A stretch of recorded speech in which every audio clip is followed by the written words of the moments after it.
Poppy Playtime 4. The Final Secret.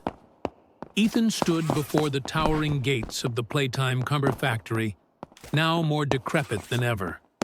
His flashlight flickered in the cold night, its beam slicing through the thick fog that blanketed the entrance.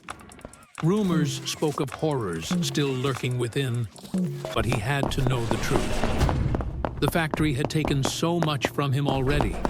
His friends, his sanity, and now it was calling him back. He took a deep breath and stepped inside.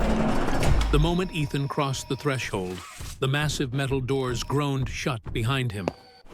He turned sharply, his pulse quickening. There was no turning back now.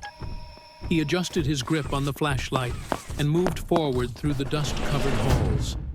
The walls bore the scars of past horrors. Scratches, handprints smeared in faded crimson, and broken toys scattered across the floor. He remembered these halls from his last visit, but something was different. The air was heavier, filled with an eerie whisper that seemed to crawl beneath his skin. Ethan. He froze. The whisper came from ahead, its voice eerily familiar. He inched forward, passing rows of rusted lockers and shattered windows. At the end of the hallway stood a figure, small, delicate, with porcelain skin and wide, blue eyes. "Poppy," he breathed. The doll-like girl tilted her head. "You shouldn't have come back." "I need answers," he said, stepping closer. "I need to end this." Poppy's lips curled into a knowing smile. "Then you must follow me." She turned and ran, disappearing through a broken doorway. Ethan hesitated only for a moment before following. The deeper they went, the more twisted the factory became. The once colorful playrooms were now drenched in shadows, the air thick with the scent of decay.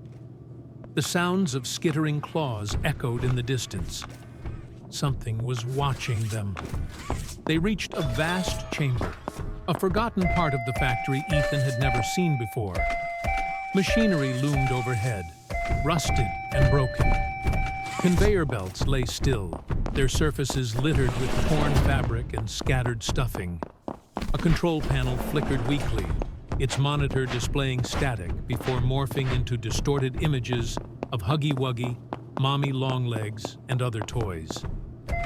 "This is where it all started," Poppy said softly, "and where it must end." A deep growl rumbled through the air. Ethan turned just in time to see a massive figure emerge from the darkness. It was taller than Huggy Wuggy, its limbs unnaturally long and jagged, its body stitched together from various toy parts.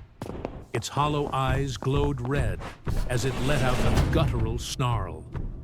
"The prototype," Poppy whispered. "He knows we're here." The monster lunged. Ethan barely had time to react as he threw himself to the ground, the creature's claws slashing through the air where he had stood moments ago. He scrambled to his feet, grabbing a nearby metal pipe. It wasn't much, but it was all he had.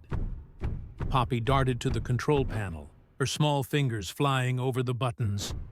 "I can trap him, but you need to lure him into the containment chamber." Ethan didn't hesitate.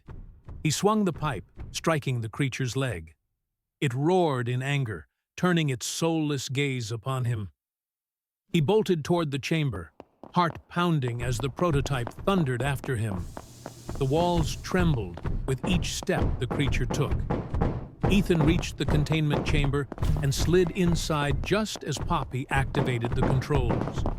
The doors groaned as they began to close, but the prototype was fast, too fast. It lunged forward, its clawed hand piercing through the gap. "Hold on!" Poppy shouted. "Just a few more seconds." Ethan grabbed a loose cable and wrapped it around the creature's arm, pulling with all his strength. Sparks erupted as the metal groaned in protest. With a final ear-splitting roar, the doors slammed shut, severing the creature's arm. The prototype let out an agonized shriek before everything fell silent. Ethan collapsed, his breaths ragged.